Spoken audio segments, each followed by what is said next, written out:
এই ভাবি, তুই আবার পড়ছিস? সারাদিন এরকম পড়াশোনা করলে না ভেতরে ক্রিয়েটিভিটিটা নষ্ট হয়ে যাবে। মা, এসব তুমি কি কথা বলছো? তুমি কি এটা চাও যে আমি পড়াশোনা না করে ওই short creator, content creator, editor, photographer এইসব হই? এটা তুই কি কথা বললি ভাবি? তুই আজকালকার দিনের ছেলে, তুই এইটুকু জানিস না ক্রিয়েটিভিটি রিলেটেড যে কাজগুলো আছে সেটা কখনো তুই পড়াশোনা করে করতে পারবি না। এই যে তুই পড়াশোনা করছিস, এই পড়াশোনা করে শুধু যেই গতে বাঁধা চাকরিগুলো আছে, অবশ্য সেটাই সবাই সম্মান দেয়, ডাক্তার, ইঞ্জিনিয়ার, সেগুলোই করতে পারবি। আজকে তুই ধরে নে, এই যে তুই কথাটা বললি সেটা কিন্তু আমার জন্যও অ্যাপ্লিকেবল। না, আমি তোমায় কিছু বলিনি তো। তুই আমাকে কিছু না বলতেও ইনডাইরেক্টলি অনেক কিছু বলে ফেললি রে বাবা। আজকে দেখ, এই যে আমরা শর্ট গুলো ক্রিয়েট করি, এই যে কন্টেন্টটা আমি লিখি, তার মানে তুই কি বলতে চাইছিস যে আমার কোনো কাজ নেই বলে আমি কন্টেন্ট ক্রিয়েশন করছি? আজকে তুই ভেবে নে, আজকে যদি আমি সুন্দর করে কন্টেন্ট নাই লিখতে পারি তাহলে মানুষ আমার কথা শুনবে কেন? আর তাছাড়া এরকম অনেক ব্লগারদেরই তুই দেখেছিস যারা কন্টেন্ট রাইটিং অন্যকে দিয়ে করায়। তাহলে এই কাজটা যদি এতই ইজি হবে বাবা, তাহলে এই কাজটার জন্য লোক হায়ারিং করতো না। মা, লোকদের সময় থাকে না বলে লোকরা ওইসব হায়ারিং করে।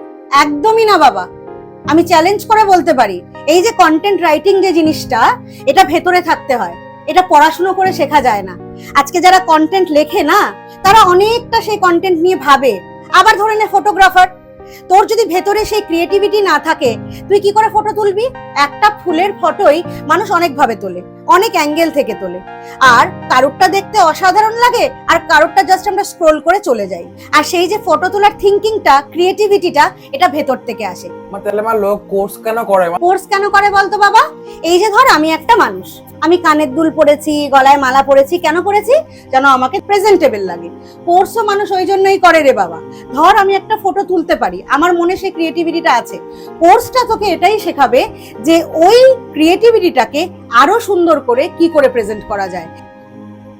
সেই জন্যই না আজকের পর থেকে আর এই প্রফেশন গুলোকে না, এই যে script writer, content creator, content writer, editor, photographer, এদেরকে অপমান করিস না। ওই যে মুখ বেঁকিয়ে বললি না পড়াশোনা না করলে এই প্রফেশন গুলো যেতে হবে, এই প্রফেশন গুলো এমন প্রফেশন না কেউ চাইলেও যেতে পারে না। কেন জানিস বাবা? এই প্রফেশন গুলো তোকে কেউ তো শেখাতে পারবে না, তোর ভেতরে থাকতে হবে, তবেই এই প্রফেশন গুলো তুই পার্সু করতে পারবি। যেমন নাকি ডক্টর, ইঞ্জিনিয়ারিং, এগুলো বাবা মা বা পরিবারের কেউ বা তোর নিজের পড়াশোনার ইচ্ছে তোকে ঠেলে দেবে সেগুলোর দিকে যাওয়ার জন্য। আর এই রিলেটেড অনেক কোর্সও তুই পেয়ে যাবি, কলেজে পড়বি, ক্যাম্পাসিং হবে, চাকরি পেয়ে যাবি, কিন্তু ক্রিয়েটিভিটি একটা অন্যই জিনিস। সত্যি আমি এতটা ভেবে দেখিনি। আর তুমি কি কষ্ট পেয়েছো না মা? তাহলে সরি। না না বাবা, কষ্ট পাওয়ার কি আছে? আজকের পর থেকে আরো বেশি বেশি ভালো ভালো ভিডিও বানাবো, তবে গিয়ে আমার কষ্টটা কম হবে, বুঝলি? যা রেডি হয়ে নে, নেক্সট রিলটা বানাতে হবে তো।